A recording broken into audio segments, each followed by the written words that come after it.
పిఠాపురంలో దారుణం జరిగింది. ఆటో డ్రైవర్ ఒక మహిళ సహకారంతో దళిత మైనర్ బాలికపై అత్యాచారానికి ఒడిగట్టారు.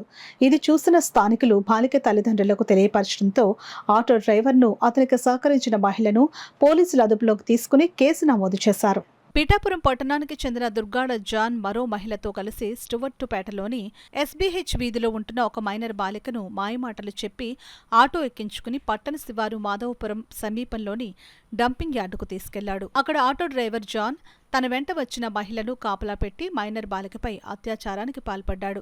అపస్మారక స్థితికి చేరుకున్న బాలికను తిరిగి ఆటో ఎక్కిస్తుండగా ప్లాస్టిక్ సామాన్లు ఏరుకునే వ్యక్తులు చూసి ఆటో డ్రైవర్ జాన్ను, మహిళను పట్టుకుని పోలీసులకు అప్పగించారు. బాధితురాల్ని వైద్యం నిమిత్తం ప్రభుత్వాసుపత్రికి తరలించారు. ఆటో డ్రైవర్ జాన్ పైన సహకరించిన మహిళపైన కేసు నమోదు చేశారు. కాగా టీడీపీ రాష్ట్ర అధికార ప్రతినిధి పిఠాపురం మాజీ ఎమ్మెల్యే వర్మ బాధితురాలి ఇంటికి వెళ్లి ఆ కుటుంబాన్ని పరామర్శించారు. వారిని ఓదార్చి అండగా ఉంటామని వారికి భరోసా ఇచ్చారు.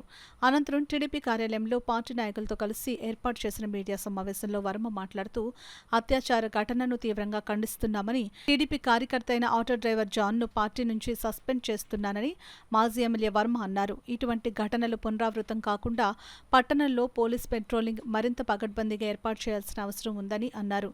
ముఖ్యమంత్రి చంద్రబాబు నాయుడు, ఉప ముఖ్యమంత్రి పవన్ కళ్యాణ్ దృష్టికి తీసుకుని వెళ్లి బాధితులకు న్యాయం జరిగేలా చూస్తామని అన్నారు. ఈ విషయాలన్నీ కూడా పవన్ కళ్యాణ్ గారి దృష్టిలో కూడా పెడుతున్నాం.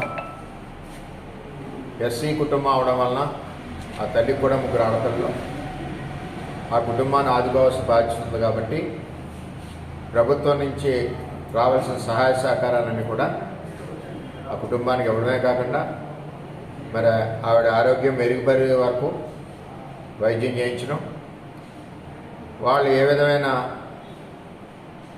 అవసరాలు, ఇబ్బందులు ఉన్నాయో ఆ ఇబ్బందులన్నీ కూడా ప్రభుత్వం సరిచేస్తే, అలాగే ఇటువంటి ఇన్సిడెంట్స్ జరగకుండా పోలీస్ పెట్రోలింగ్ కూడా పిఠాపురాన్ని పెరగాలి. అలాగే రాత్రి 9 తర్వాత టౌన్లో అన్నెసరీగా కూర్చునే కూడళ్ళు, మాదాపురం సబ్వే ఒకటి, రథాలపేట సబ్వే ఒకటి, అలాగే ఎక్కడైతే పార్కులు, వీటన్నిటిలో కూడా విచ్చలవిడిగా గంజాయి మందు తాగి వాళ్ళు వస్తూ ఉన్నారు. ఇవన్నీ కంట్రోల్ చేశారు పోలీసు.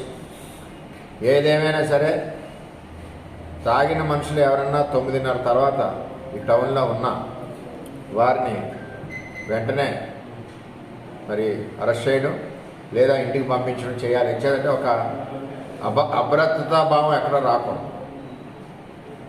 ఆ విధంగా పోలీసులు పనిచేయాలి. పోలీసు పెట్రోలింగ్ పెరగాలని చెప్తున్నాం. ఇప్పటివరకు పనిచేస్తున్నారు, బాగా పనిచేస్తున్నారు. ఇంకా పెట్రోలింగ్ పెరగాలని చెప్తున్నాం. ఎందుకంటే ఒక ఇన్సిడెంట్ అయింది కాబట్టి మనం ఇంకా జాగ్రత్తలు తీసుకోవాల్సిన అవసరం ఉంది. స్కూల్స్ దగ్గర కానీ ఇక్కడ కానీ మన కూటమి ప్రభుత్వం వచ్చాక చాలా కంట్రోల్ అయింది. పోలీసింగ్ వచ్చాక ఎక్కడికక్కడ మా పిఠాపురాన్ని తీసుకున్న గంజాయి బ్యాచ్ చాలా మట్టి కంట్రోల్ అయింది. ఇంకా అక్కడక్కడ ఉన్నారు.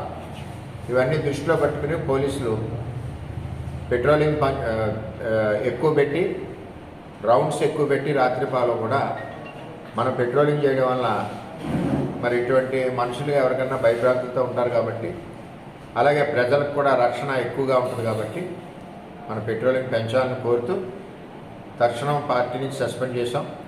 ఆ అమ్మాయికి కావాల్సిన వైద్యం, ప్రభుత్వం నుంచి రావాల్సిన సహాయ సహకారాలు కూడా అన్నీ కూడా మరి చేసి ఏర్పాటు చేస్తారని చెప్పి తెలియజేస్తున్నాం.